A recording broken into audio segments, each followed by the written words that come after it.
असं म्हणतात. होळीच्या दहनच्या दिवशी म्हणजे गुरुवारी आपल्याला काही उपाय करायचे आणि आपली घराची सुरक्षा होईल, आर्थिक प्रगती होईल, त्यासाठी करायचं. काय करायचं आहे?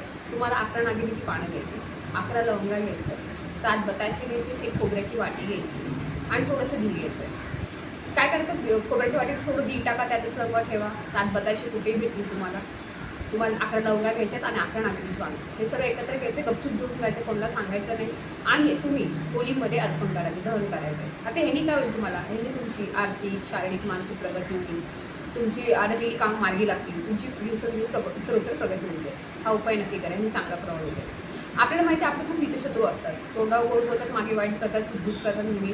अशा हितशत्रूंपासून आपण सुटकावा भेटावे त्यासाठी काय करायचं? आपल्याला काय करायचं? एक छोटासा काळा कपडा घ्यायचा, काळा छोटासा रुमाल, छोटासा तुकडा घ्या, त्यात थोडीशी काळे तीळ बांधा, ते काळे तीळ ठेवा आणि तो कपडा बांधा आणि तो आपल्या खिशात दिवसभर ठेवायचा.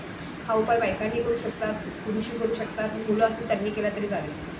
मग बायकांनी साडीला खोचलं तरी चालेल, ओढणीला बांधला तरी चालेल, कसंही केलं तरी चालेल. हा उपाय करा आणि संध्याकाळी जेव्हा तुम्ही होळी दहन करत असाल तेव्हा ते होळीमध्ये तुम्ही अर्पण करायचे आणि होळी मातेला प्रार्थना करायची, माझे जे माझे हितशत्रू आहेत त्यांच्यापासून माझी सुटका कर, मला दूर कर, एवढीच प्रार्थना करायची आणि तुम्हाला खूप चांगली फायदा भेटेल. आपले हितशत्रू आपल्यापासून दूर होतील.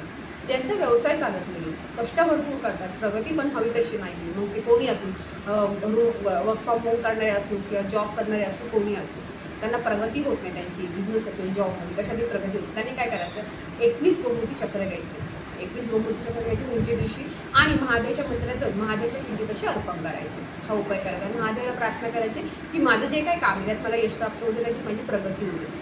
आणि हा उपाय कधी करायचा? प्रदोष काळामध्ये, म्हणजे तुम्ही 5 वाजल्यापासून 7 वाजेपर्यंत कधी करू शकता, उशीर खूप झाला तर पण हे करा, पण हा उपाय करा. बिझनेसमध्ये आपली प्रगती होईल, आपलं कामधंदा व्यवसाय खूप छान होते चालेल.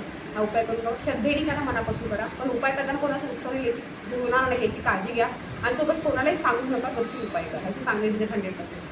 श्री स्वामी समर्थ.